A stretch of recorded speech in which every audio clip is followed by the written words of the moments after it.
Hi Bobcats. In this video we're going to take a look at something known as periodic trends. These are properties that vary in a regular way across the periodic table, so you can make predictions about how large or how small a particular value will be for a given element simply based on where it is in the periodic table.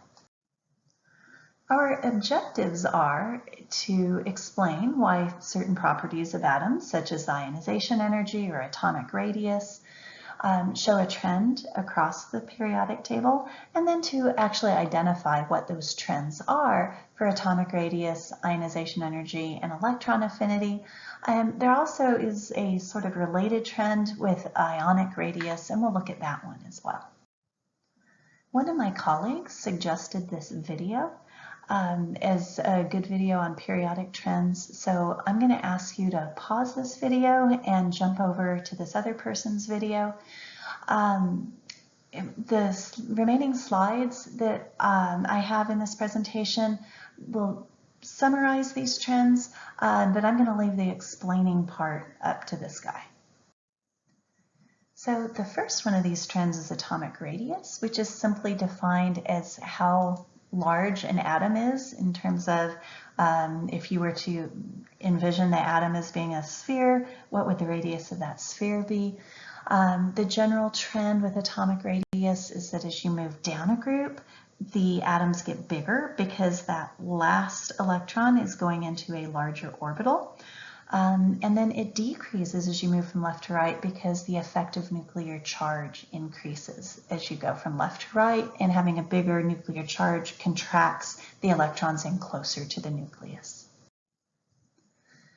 For ionic radius, it makes most sense to compare isoelectronic species.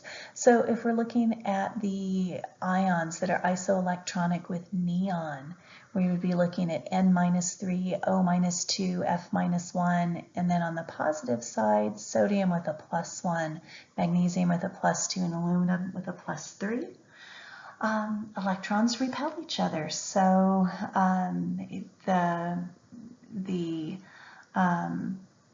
while these all have the same number of electrons, we are looking at different effective nuclear charges with these species, and so the bigger that nuclear charge is, the more the electrons are pulled in tightly towards the nucleus, making for smaller ions. Ionization energy is defined as the energy required to remove one electron from a neutral atom. So that's this equation that's written here. It's showing a neutral atom, and then we've removed one electron, creating a positive ion. The delta H for this process is the ionization energy. And in general, ionization energy gets bigger as you move to the right across the table and as you move up. So the biggest ionization energies are found in the upper right corner of the periodic table. This graph shows the actual numbers for the ionization energies of a bunch of atoms. And notice that there are some hiccups. For instance, as we move across the second period, as we go from beryllium to boron, boron's ionization energy actually drops down a little bit, and the video that I asked y'all to watch from that other guy actually talks about these hiccups a little bit in terms of filled and half-filled subshells. Successive ionization energies tend to get bigger.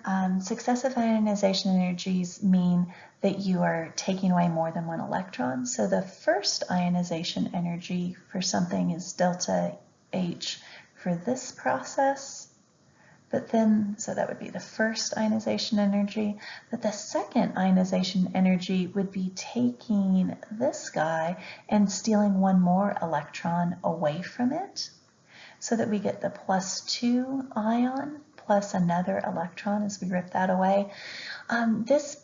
Every time you take another electron away, it gets harder and harder because the species you're trying to remove an electron from already has a positive charge.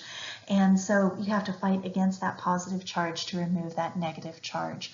You also will see a huge leap up in ionization energies once you've removed enough electrons to hit a noble gas core arrangement, and then you try to take one more away from that, and it's such a stable arrangement, it's really hard to break up that noble gas core configuration. Electron affinity is the energy required to add an electron to a neutral atom, resulting in a negative ion.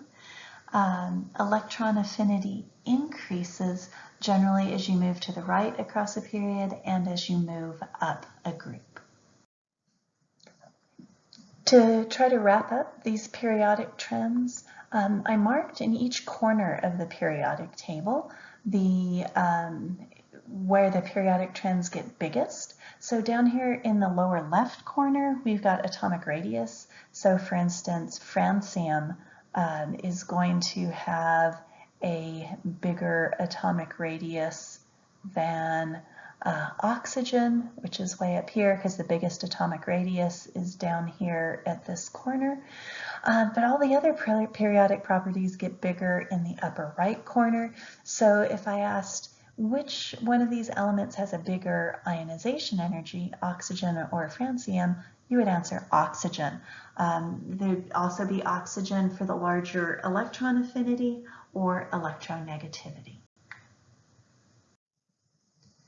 So we were trying to look at periodic properties and predict what those trends are, and also to use some arguments like effective nuclear charge and the stability of half-full and completely full subshells to explain these trends and the little hiccups that sometimes happen in these trends.